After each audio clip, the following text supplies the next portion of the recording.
Hola, buenas. ¿Cómo están? Espero que muy bien. Como les prometí, les grabo este video explicativo sobre el experimento del año número 4.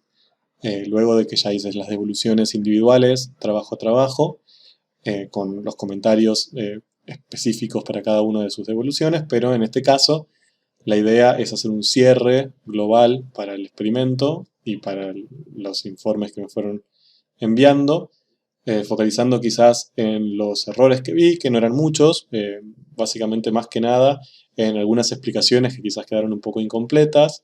Entonces mi intención es que lo pongamos en común y explicarles con más detalle lo que observaron en ese experimento. Sus trabajos estuvieron muy bien, están mucho mejor que los anteriores, así que felicitaciones por el avance. Bueno, en primer lugar, lo que les pedía este experimento era que recuerden algunos conceptos que ya conocen, pero que se iban a utilizar en este desarrollo, más que nada para que recuerden un poco los términos que vamos a utilizar para referirnos a este tipo de situaciones. Los primeros tres términos que les pedía que recuerden eran solución, soluto y solvente. Acá lo que tenemos graficado es una solución. Bien, ¿cómo sé que es una solución? Definimos solución como una mezcla homogénea de sustancias, es decir, que es el resultado de mezclar dos sustancias puras, ¿sí? Dos sustancias que están compuestas por un único tipo de partícula, los mezclamos, eso significa mezcla, y homogénea, es decir, que a simple vista, si con nuestros sentidos no podemos percibir la existencia de dos o más fases, es decir, que a simple vista no podemos reconocer esas sustancias que se están mezclando. Bien, la definición de homogénea particular es un poco más compleja. Esta se refiere a que no podemos determinar diferencias en las propiedades de ese material en dos sectores distintos, pero con que sepan que básicamente el criterio que vamos a utilizar para reconocer la homogeneidad es que a simple vista no podamos reconocer las dos sustancias que están mezcladas, para mí es suficiente. Ahora, ¿cómo sé, viendo este matraz, que esto es una solución? No puedo. Bien, lo que puedo sí observar es que es homogénea, pero que es una solución no tengo forma de saberlo. Para eso requiero ir a un nivel submicroscópico, que es lo que está resaltado aquí. Básicamente lo que está descrito es cuál es la composición a nivel submicroscópico de este líquido. Y lo que vemos acá es que hay dos tipos de partículas distintas. Tenemos estas partículas rojas y blancas por un lado y estas partículas violetas por el otro. Como ya está formado por dos tipos de partículas distintas, es una mezcla. Es la mezcla de una sustancia pura, que sería la formada solo por las partículas rojas y blancas, y otra sustancia pura distinta, que es la que estaría formada por todos los círculos violetas. ¿De acuerdo? Como acá están todos mezclados, decimos que es una mezcla. Valga la redundancia. Y también podíamos clasificar estas dos sustancias que componían a nuestra solución en soluto y solvente. En este caso que son solo dos, podrían ser más. Definíamos al solvente como la sustancia que se encontraba en mayor proporción. Es decir, fíjense que si yo tomo ese volumen que está representado por este círculo, la mayor proporción de partículas constitutivas son las rojas y blancas. Ven que parece ser agua. Mientras que la menor proporción está dada por estas tres pelotitas violetas. Bien, entonces decíamos que el agua era el solvente porque estaba en mayor proporción, en mayor cantidad relativa, mientras que esta sustancia, cuya partícula la representamos como violeta, son solutos, porque están en menor proporción. ¿De acuerdo?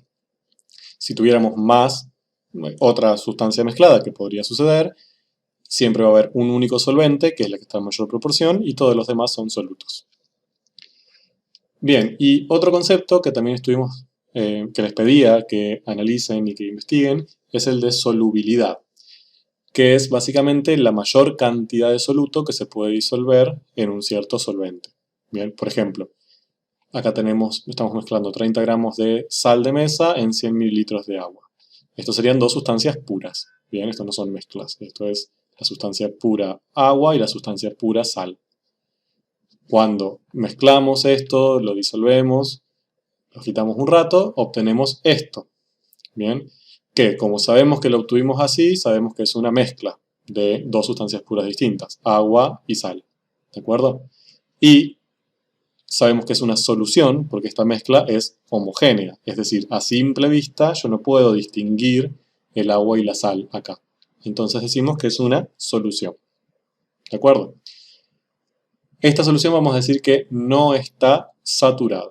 Ahora vamos a explicar qué significa eso.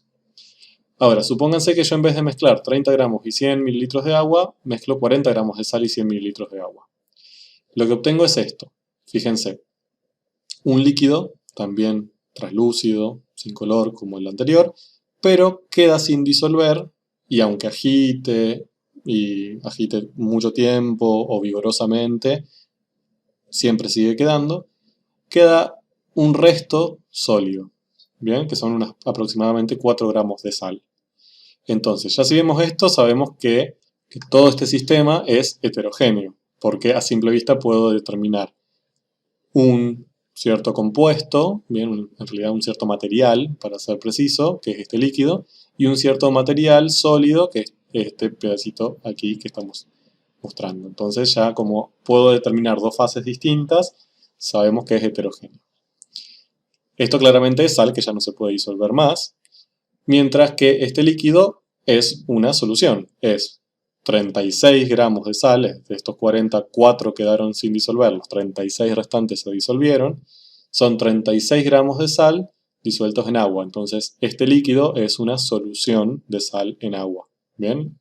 Como arriba. Solamente que ahora decimos que esta solución está saturada. ¿Por qué decimos que está saturada?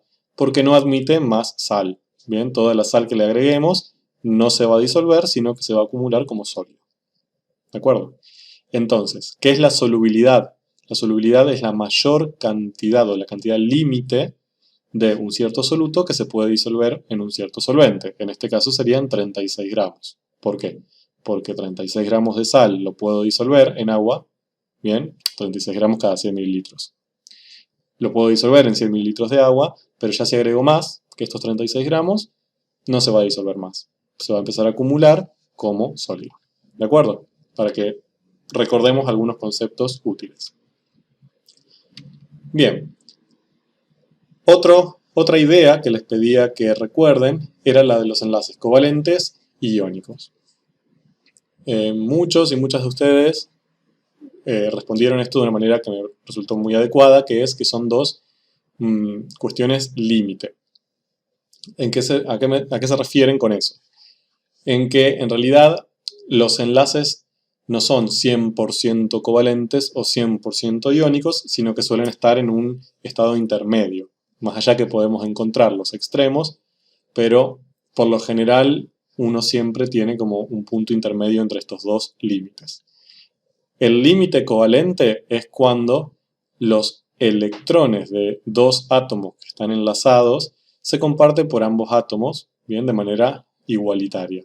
¿Esto qué quiere decir? Que hay un electrón que se está moviendo entre estos dos núcleos y que está al mismo tiempo alrededor de este núcleo que alrededor de este. Bien, que es lo que está representado por este manicito. Mientras que el extremo iónico es el extremo opuesto, en donde uno de esos electrones está todo el tiempo cercano a un núcleo y nada de tiempo cercano al otro. Entonces aquí este electrón está acá en el centro de estas dos esferas, estarían los núcleos, está todo el tiempo alrededor de este núcleo y nunca alrededor de este. Entonces decimos que este átomo ahora adquiere una carga negativa, ¿sí? Se transforma en un anión. Mientras que este que perdió ese electrón se transforma en un catión. ¿De acuerdo? Estos dos, repito, son extremos. O sea, no siempre va a haber una compartición igualitaria, ni siempre va a haber una pérdida total del electrón. Puede darse casos donde el electrón está más tiempo alrededor de este y menos tiempo alrededor de este. Entonces, hay cierta covalencia porque están compartidos esos electrones, pero también hay cierta polaridad, porque de este lado, al haber más tiempo, al estar más tiempo el electrón de este lado, tenemos una carga un poco más negativa que de este lado, que es lo que pasaba en el agua. ¿Se acuerdan? Ya analizamos esto de la polaridad. Entonces, estos son los casos más comunes, la mayor parte de los enlaces son intermedios entre un covalente 100% y un polar, iónico 100%. Ahora, esto lo tenían que aplicar para analizar tres compuestos distintos y cotidianos. El primero era la sal de mesa, ¿bien? El segundo era el componente principal de la cáscara de huevo. Y el tercero era el azúcar de mesa. Bien, ustedes investigaron muy bien que la sal de mesa está compuesto principalmente por cloruro de sodio, la cáscara de huevo por carbonato de calcio y el azúcar por sacarosa. Cuando empezaron a investigar de la sal de mesa, lo que les aparecía era un gráfico como este, ¿bien? Donde aparecían a nivel submicroscópico, ya no a nivel macro, ciertas partículas con carga negativa y ciertas partículas con carga positiva, ¿bien? Organizadas en una red cristalina. Fíjense que esto está muy de acuerdo con un enlace iónico. Tenemos una partícula negativa que parece haberse llevado toda la carga de ese electrón y una positiva que parece haber perdido la carga de ese electrón. ¿Bien? Y estas partículas se enlazan, están juntas entre sí, no porque comparten ese electrón, ya ese electrón pasó de una a otra, sino que como tienen cargas opuestas se atraen. Es una atracción electrostática, así se llama. ¿De acuerdo? En el otro extremo tenían a la sacarosa. Vean que la sacarosa era una molécula súper compleja, tenía un montón de carbonos, hidrógenos y oxígenos unidos, eso no nos interesa ahora, pero lo importante es que esos enlaces, bien, esos átomos estaban unidos por electrones que compartían. Bien, es decir, no había un electrón que pasaba 100% a un átomo y uno se quedaba sin ninguno. Directamente había una compartición de electrones que mantenía unido toda la gran molécula. Bien, entonces ahí estábamos más hacia el lado de la covalencia. Acá lo vemos mejor. Esto y estas dos representaciones son dos representaciones distintas pero equivalentes de la sacarosa. Acá con globos un poco más grandes y pelotitas más grandes entre sí, y estas como más separadas para que vean los enlaces. Cada una de estas liñitas de enlace lo que está representando es una compartición de electrones entre esos dos átomos. ¿De acuerdo? Sería como algo así o algo así. En realidad más así. Bien. Y después, también la más compleja, era la de el carbonato de calcio.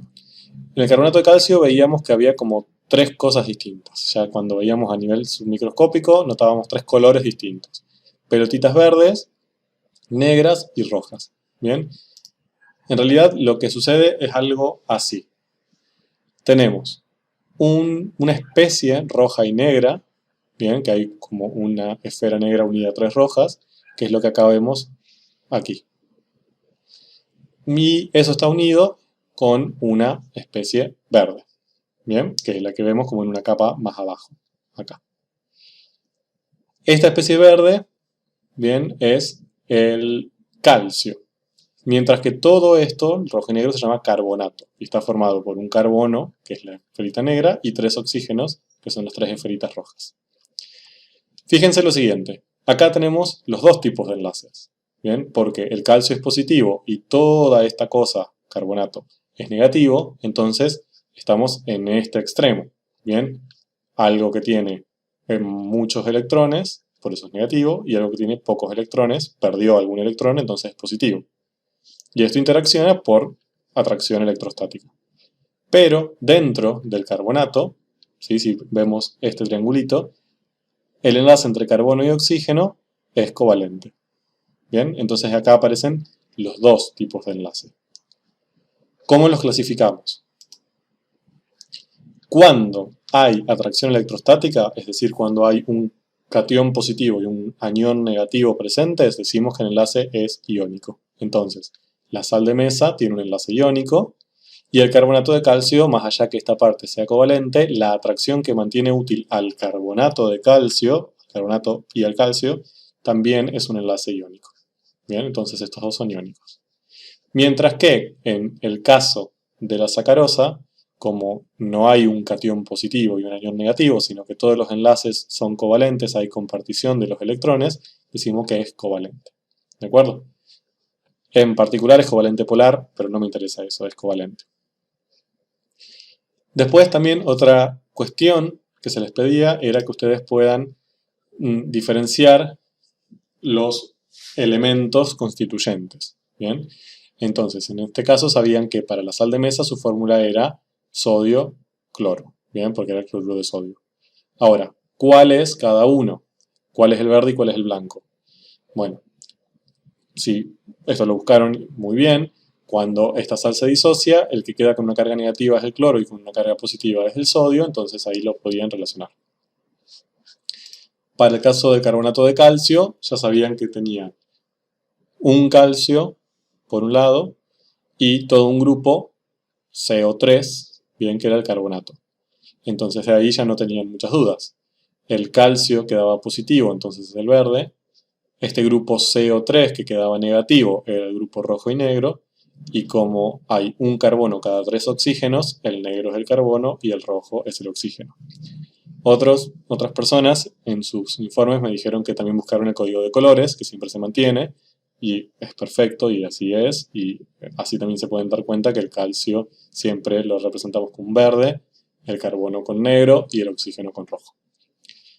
Mientras que en el caso de la sacarosa se les presentaba que la fórmula era esta, fíjense la diferencia con estas, que son más sencillas, pero lo que podían hacer acá era o usar el código de colores, que también era válido, o empezar a contar las bolitas para ver cuestiones de los colores, o sea, cuántas bolitas de cada color hay con respecto a esta fórmula.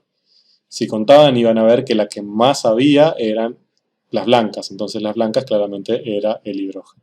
Bien, y después el carbono y el oxígeno eran la negra y roja. Bien, si lo relacionaban con el carbonato, la negra era el carbono y la roja era el oxígeno. ¿De acuerdo? Bien, ahora, fíjense lo siguiente. En los compuestos iónicos, es decir, el cloruro de sodio y el carbonato de calcio, aparecen cargas positivas y negativas. ¿Bien? Mientras que en estos que se llaman compuestos moleculares o compuestos covalentes, no se le dice mucho así, pero lo pueden encontrar así también, ya no hay cargas positivas o negativas, es decir, no hay una especie positiva y una especie negativa. Lo que hay es una cierta polaridad. ¿Se acuerdan que eso lo estuvimos trabajando en los experimentos anteriores? Es decir, regiones con un poco más de carga negativa, porque hay un poco más de electrones en esa zona, y regiones con cargas positivas, porque hay un poco de deficiencia electrónica en esa zona, los electrones están poco en esa zona. Bien, que eso es lo que representa estos más y menos que rodean a la sacarosa. Bueno, vayamos a nuestro experimento. En el experimento lo que tenían que hacer era, con 3 sólidos distintos, ver cómo se disolvían, si se disolvían y cómo se disolvían en 3 solventes distintos, agua, alcohol y aceite. Voy a analizar por fila. Entonces, en el primer lugar voy a analizar qué pasó con la sal de mesa en los 3 solventes. Lo que tendría que haber sucedido es algo así. Luego de un tiempo y de revolver, en agua debería haberse disuelto toda la sal, en alcohol etílico deberían ver que parte de la sal no se disolvió, mientras que en el aceite no se disolvió nada, es decir, la cantidad de sal que ven en el fondo del vaso con alcohol sería un poco menor, quizás no lo notaron, pero es un poquito menor que en el caso del aceite. Bien, yo acá lo exageré para notarlo. Y tenían que explicar qué pasaba con la sal y el agua, por qué la sal se disolvía en agua, y lo que les aparecía era este gráfico explicativo. Entonces, veamos qué pasó. Acá lo que tenemos es un cristalito de sal con cationes positivos y iones negativos de cloro, cloruros y sodios. Esto sería sal sin agua, ¿de acuerdo? Ahora comienza a rodearse con agua, es decir, esto sería el paso donde mezclamos la sal y el agua. Fíjense lo que está sucediendo. Las moléculas de agua se acuerdan que eran polares, es decir, que tenían una zona con mayor densidad electrónica negativa, que era la cercana al oxígeno, y una zona con densidad electrónica positiva, que era la cercana a los hidrógenos, que eran las pelotitas blancas. ¿Bien? Entonces fíjense que este cloruro que antes estaba acá, ¿bien? O en realidad ahí atrás, que antes estaba formando parte de la red de la sal, ahora interacciona con el agua. Y no interacciona de cualquier manera, interacciona con los hidrógenos, porque dijimos que los hidrógenos eran positivos, ¿sí? Tenían un poquito más de carga positiva. Entonces la parte positiva del agua interacciona con los aniones negativos. ¿Bien? ¿Por qué? Por atracción electrostática. Bien, lo mismo que sucede dentro de la sal. Lo positivo y lo negativo se atraen. Solamente que claramente las fuerzas de atracción agua-cloruro son más fuertes que las fuerzas de atracción entre el cloruro y la red cristalina. Entonces, como es más fuerte con el agua, tiene una tendencia a irse hacia el agua. ¿De acuerdo? Es decir, que el agua lo rodee y se lo lleve, lo aleje y separe al sólido. Miren qué pasa con el sodio. El sodio, que antes estaba acá, y atrás en realidad, ahora está rodeado por agua también. Pero fíjense que no está rodeado de la misma manera que el cloruro, sino que lo rodean los oxígenos del agua. Porque los oxígenos tienen cierta carga negativa. Entonces esa carga es la que compensa, la que se atrae con la carga positiva del sodio. ¿De acuerdo? Y lo separa de toda la red sólida.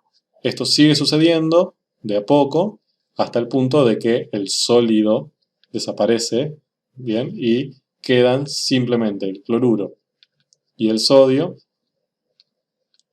cubiertos por moléculas de agua, es decir, se disolvió. Lo que veríamos aquí a nivel macroscópico, lo que veríamos acá a nivel macroscópico es un granito de sal adentro de agua, acá mejor dicho, y acá lo que veríamos a nivel macroscópico sería una solución cristalina donde no podemos reconocer la sal y el agua. ¿De acuerdo? Acá ya veríamos una solución homogénea. Bien, esto también lo podían ver en el video. Bien, ahí tendrían sodios y cloros, bien, vibrando como siempre, y ahí interaccionando entre sí.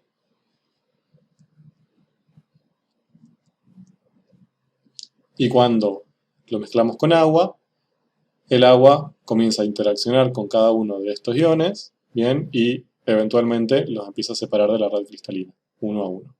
Bien, fíjense que el sodio, que es positivo, interacciona con la parte de los oxígenos del agua, bien, que es negativa. Y así, poco a poco, se disuelve todo el granito de sal. Otra actividad que se les proponía era que ustedes puedan marcar dónde veían atracción entre partes positivas y negativas. Había muchas posibilidades para hacerlo, yo les marco algunas correctas que fueron marcando en diferentes grupos. Una de ellas es esta, bien, es la atracción positivo-negativo que se da dentro del sólido, bien, perfecto, es una atracción electrostática entre cationes y aniones. Otra, que también marcaron muchos, es entre el polo positivo del agua, de sus hidrógenos, con la carga negativa del cloruro. Bien, acá también hay una atracción electrostática positivo-negativo. Y otra posible sería la atracción entre la parte negativa del agua, dada por su oxígeno rojo, con la carga positiva del sodio. ¿De acuerdo? Que está dada por este cosito amarillo. Acá, fíjense que hay dos tipos de interacciones distintas. Esta que marqué en naranja es una atracción que está dentro del sólido. O sea, acá el agua, que sería el solvente en nuestro caso, no interviene. Bien, son interacciones propias de la sal. Mientras que estas amarillas son interacciones entre parte de la sal, ya sea el cloruro o el sodio, pero con el solvente, con el agua. ¿De acuerdo? Entonces acá estaríamos dentro de una única sustancia, mientras que acá serían las interacciones entre dos sustancias distintas, el agua y la sal. ¿Bien?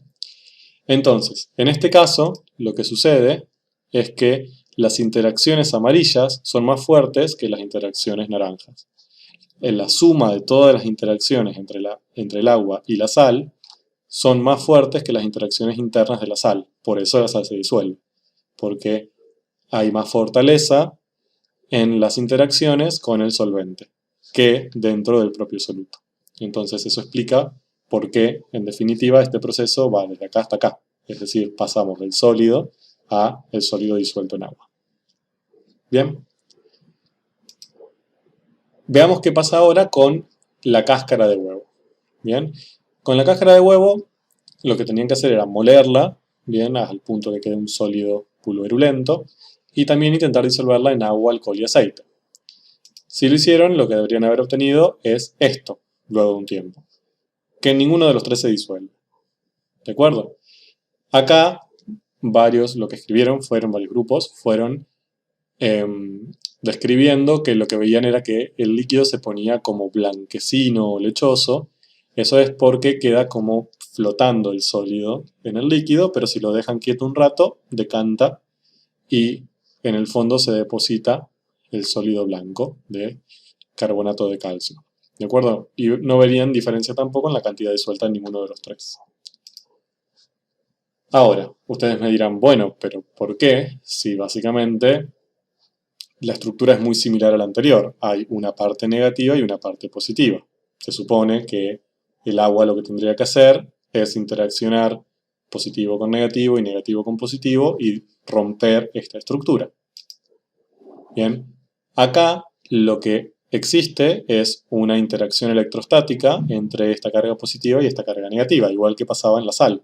Bien, acá no se puede graficar bien porque estaría como para adentro, pero cada una de estas bolitas verdes estaría atraída por este carbonato rojo y negro. Y esta interacción es del soluto, es decir, es del carbonato. Acá el agua no interviene.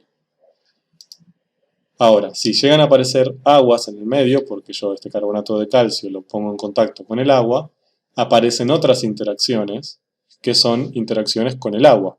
Bien, recuerdan que el carbonato, esto rojo y negro, ¿sí?, es negativo. Entonces interacciona con la parte positiva del agua, es decir, los hidrógenos. Bien, las bolitas blancas. Mientras que el calcio, que tiene carga positiva, interacciona con la parte negativa del agua. Entonces habría una interacción, bien, agua-calcio, pero ya con el oxígeno del calcio, con el oxígeno del agua, perdón, no con los hidrógenos. Acá usa el mismo código de colores. Hay una interacción interna, bien, entre el calcio y el carbonato, que lo marqué con color naranja, y una interacción con el agua, que lo marqué con color amarillo. Ahora, si pasa exactamente lo mismo que en el caso de la sal de mesa, si hay interacciones naranjas y hay interacciones amarillas, en un caso positivo-negativo, en otro caso negativo-positivo, ¿por qué la sal se disuelve en agua y la cáscara de huevo no? Porque en este caso las interacciones dentro del soluto son mayores que con el agua. Bien, pasa al revés que lo que sucede en el caso del cloruro de sodio. Esta atracción electrostática naranja es mucho más fuerte que esta amarilla. Bien, a diferencia de lo que sucedía con la sal de mesa. Y eso no lo podemos predecir. Bien, eso es algo experimental. Como estas interacciones son mucho más fuertes que las amarillas, el agua, aunque rodee a la cáscara de huevo y haya estas interacciones amarillas, no logra vencer las fuerzas atractivas entre las bolitas verdes con las otras. Por tanto, se mantienen unidos y lo que nosotros vemos es que la cáscara de huevo no se disuelve en agua. ¿De acuerdo? Entonces, lo que nos pedía era una conclusión. ¿Todas las sustancias iónicas se disuelven en agua? No. Ya vimos que la sal, que es una sustancia iónica, sí se disuelve en agua, pero que la cáscara de huevo, el carbonato de calcio, que también es iónico, no se disuelve en agua. ¿De acuerdo? ¿De qué depende si se disuelve o no en agua? De si las fuerzas de atracción, de interacción entre esa sustancia, entre ese sólido y el agua, son mayores o menores que las interacciones internas de ese sólido. Bien, si es mejor, si hay una interacción mayor con el agua, se disuelve. Si hay una mayor interacción interna, entonces no se disuelve, queda como sólido. Y después les preguntaba también si todas las sustancias que no se disuelven en agua se disuelven en solventes apolares, como el aceite. Bien, porque también esto es una idea bastante común de que si hay algo que no se disuelve en agua, que es polar, entonces se disuelve en un solvente apolar, como el aceite, como la nafta o como el quitasmalte. Y fíjense que no es así. Bien, la cáscara de huevo no se disuelve en agua y tampoco se disuelve en aceite. Es decir, el aceite tampoco genera interacciones que sean más fuertes que las internas. ¿De acuerdo? Entonces, la respuesta a esta pregunta es no. Sigamos. ¿Qué pasaba con los rocklets? Los rocklets tienen una capa externa, coloreada, que está compuesta fundamentalmente de azúcar, de sacarosa, que es lo que estuvimos analizando antes. Y lo que tenían que hacer era poner un rocklet en cada vasito con cada uno de estos solventes y analizar qué pasaba. Aquí es importante aclarar que lo más conveniente era utilizar rocklets del mismo color, porque ahí podíamos comparar la intensidad del color generado. Es decir, si yo acá usaba un rocklet rojo en los tres casos, por ejemplo, podía ver si este líquido quedaba más o menos teñido de rojo y analizar y comparar entre sí. Si usaba un rocklet rojo, un azul y uno verde, quizás no era tan fácil comparar esa intensidad de color porque no sé la disolución total de cada uno de esos colores. ¿De acuerdo? Para que lo tengan en cuenta. Lo que tendrían que haber observado es algo así.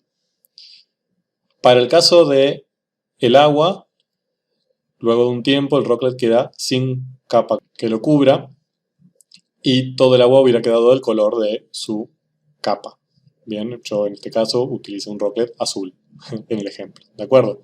Lo que vería sería como la lenteja de chocolate y toda esa capa de azúcar se hubiera disuelto en agua. En el caso del alcohol etílico, lo cual suele ser sorprendente, en la mayoría de sus predicciones ustedes predijeron que se iba a disolver esa capa. Se ve que hay una cierta coloración azulina o del color que hayan elegido, pero muy leve. Mientras que el rocket sigue manteniendo una cierta capa de azúcar azul. Y en el caso del aceite, como si nada hubiera pasado. El rocket está intacto y en el aceite no hay cambio de coloración. Bien, ¿qué concluimos de esto? Bueno, entonces el azúcar se disuelve en agua, se disuelve poco en alcohol etílico y no se disuelve nada en aceite. Ahora, ¿cómo podemos explicar esto? Porque hasta ahora veníamos analizando la interacción del agua con los cationes positivos o los aniones negativos que componían ya sea al cloruro de sodio o al carbonato de calcio.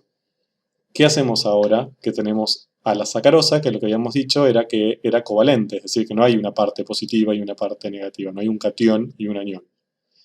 Bueno, en particular, la sacarosa es un compuesto molecular porque los enlaces son covalentes. Pero, entre sí, las distintas partículas de sacarosa, sí que están separadas porque son distintas moléculas, interaccionan entre sí para mantenerse unidas. Por eso, digamos, el azúcar es un sólido, porque cada una de estas partículas de sacarosa interacciona con otra y esto genera una gran red que, al fin y al cabo, para nosotros es el granito de azúcar. Bien. ¿Por qué esta sacarosa, esta partícula de sacarosa interacciona con esta partícula de sacarosa o con esta o con esta? Porque, como dijimos, tiene polaridad. Bien, es decir, tienen zonas donde hay mayor cantidad de electrones, entonces tiene una cierta carga negativa, y zonas donde hay una menor densidad de electrones y tiene una cierta carga positiva. Bien, que es lo que está graficado acá alrededor. Entonces, las sacarosas se ubican de cierto modo, de forma que regiones positivas de una sacarosa estén cerca de regiones negativas de la otra. Entonces acá hay una interacción electrostática positiva-negativa, bien, entre ellas dos. Obviamente es mucho más débil que las anteriores, bien, donde teníamos un catión que era todo positivo con un anión que era todo negativo. Estas son regiones más débilmente positivas o negativas, pero la interacción existe. Acá tenemos una negativa positiva y también entre estas dos, bien, y lo que se va generando es una gran red de moléculas de sacarosa que interaccionan entre sí. Bien, si nosotros tenemos azúcar sólida, lo que obtenemos es, o lo que existe en cada uno de los granitos de sacarosa es básicamente esto. Muchas moléculas de sacarosa interaccionando con partes positivas y partes negativas entre sí. ¿Qué pasa si ahora entra en contacto con el agua? El agua va a tener una región, un polo negativo que va a entrar en contacto con zonas positivas de la sacarosa y un polo positivo que va a entrar en contacto con zonas negativas de la sacarosa. Bien, se van a empezar a producir interacciones entre la sacarosa y el agua. Bien, es decir, el modelo que podemos usar es exactamente igual al anterior. Bien, partes positivas del agua entrando en contacto con partes negativas de la sacarosa y viceversa. Bien, ¿y qué es lo que vamos a tener que comparar? las interacciones naranjas, es decir, las interacciones internas de la sacarosa, con las interacciones amarillas, es decir, las interacciones entre sacarosa y agua. En el caso de la sacarosa, particularmente, las amarillas son mayores que las naranjas, es decir, las interacciones que se dan con el agua son mayores, son más fuertes, que las que se dan entre sacarosas entre sí. Por lo tanto, una de estas moléculas se separará de las demás, se rodeará de agua, ¿bien? Y eso la estabilizará. Entonces, en definitiva, poco a poco, las partículas de sacarosa se separarán una de otra y el azúcar se va a disolver en agua.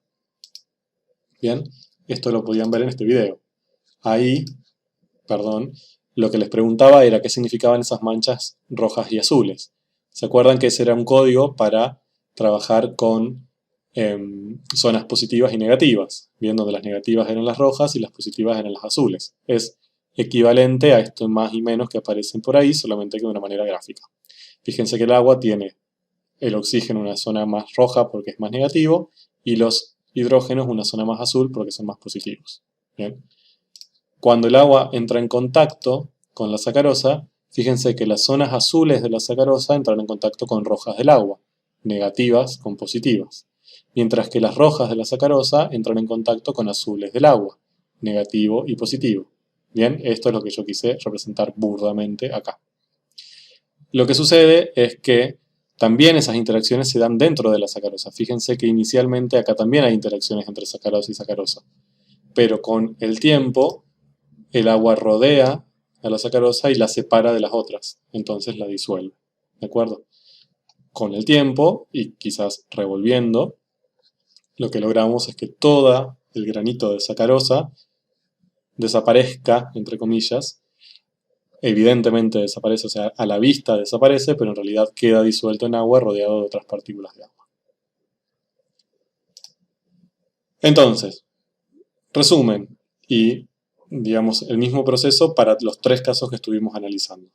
Uno tiene un sólido, parte de un sólido. Acá tenemos partículas de sólido, bien ordenaditos, como sabemos que están los sólidos, vibrando poquito, pero en una estructura bastante ordenada. Entre estas partículas hay ciertas interacciones, que nosotros les habíamos puesto color naranja, que son interacciones internas de ese sólido, que es lo que mantiene al sólido unido. Bien, yo acá dibujé algunas, pero imagínense que entre cada esfera y cada una de las otras hay una interacción. Esas son las fuerzas interparticulares del sólido, se las presento, ese es el nombre. Bien, y cada sólido tiene algunas fuerzas más fuertes o menos fuertes. Luego lo que tenemos aquí también son partículas del solvente, bien, que en nuestro caso era el agua o el alcohol o el aceite. ¿De acuerdo? Esas partículas tienen interacciones entre sí, pero las que nos interesan más que nada son las interacciones que hacen con las partículas del sólido, bien, que son las que siempre dibujamos con color amarillo.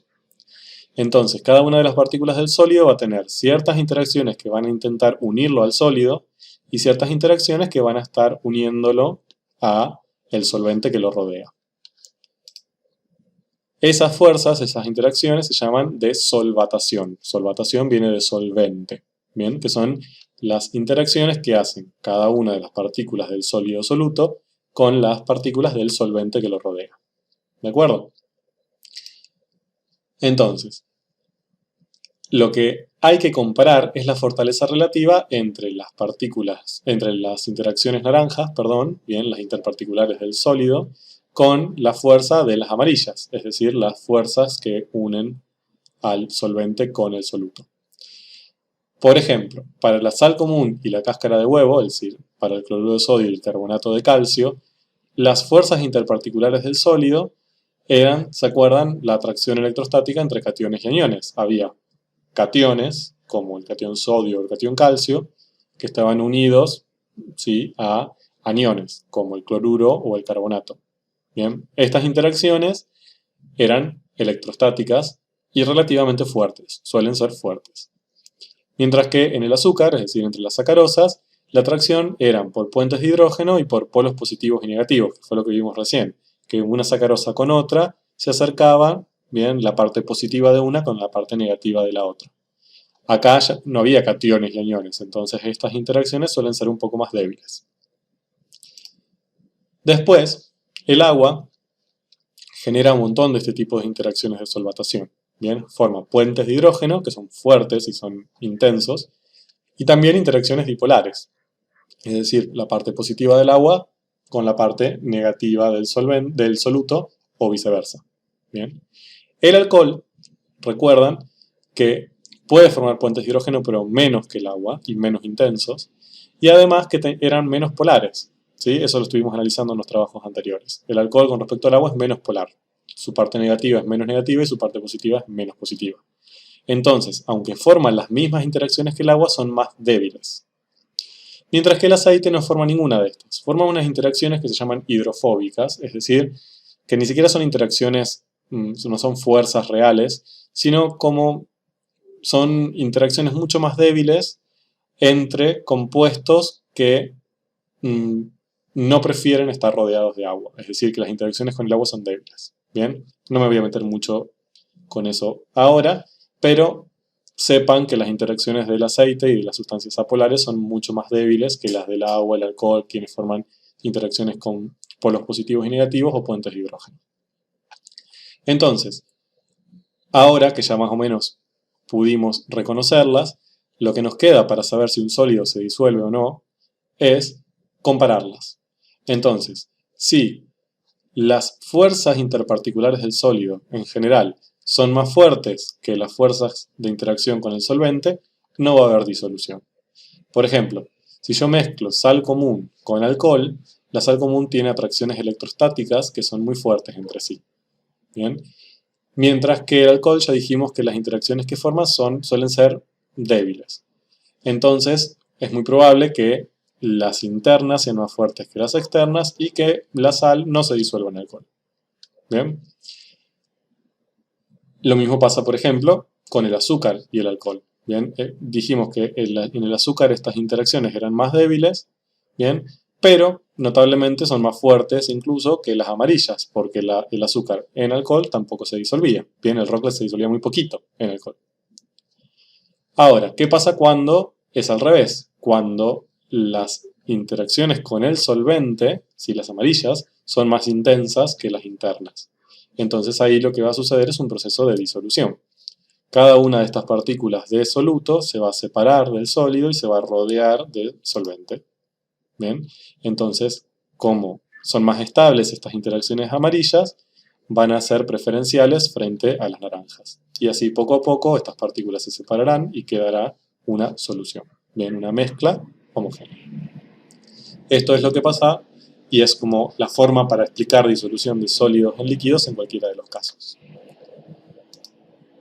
Y por último, lo que les pedía en el trabajo era que intenten explicar qué pasó en este caso. Es decir, que había dos contrincantes que intentaban preparar caipiriñas y que utilizaban los mismos ingredientes y materiales y la misma cantidad de esto y el mismo tiempo de preparación. Es decir, todo parecía exactamente igual.